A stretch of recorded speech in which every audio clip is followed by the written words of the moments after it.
मैं आपके सिर्फ 3 मिनट लूंगा। वीडियो को जरूर देखना।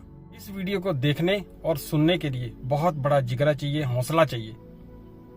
क्या आप में वो हौसला है? सिख किले विचों बाहर ही नहीं निकल रहे। ਅਸੀਂ ਸਾਰੇ ਹਿੱਲੇ अपना ले ਹਨ, पर वो टस तो मस नहीं हो रहे। साडी फौज थक गई है, कई सैनिक बीमार पए हैं कि कुछ सिख साडे ਲੱਖਾਂ सैनिकों ਨੂੰ ਇੰਨਾ ਡਰਾ ਰਹੇ ਹਨ। ਪਹਾੜੀ ਰਾਜਿਆਂ ਨੂੰ ਸੁਨੇਹਾ ਭੇਜੋ, ਉਹ ਸਾਡਾ ਸਾਥ ਦੇਣ। ਮੁਗਲ ਸਲਤਨਤ ਉਹਨਾਂ ਨੂੰ ਕੋਈ ਮੁਸ਼ਕਲ ਨਹੀਂ ਆਉਣ ਦੇਵੇਗੀ।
ਚਾਹੁੰਦਿਆਂ ਹੀ ਦੀਵਾਰ ਵਿੱਚ ਚਿਣ ਦਿੱਤਾ ਜਾਵੇ।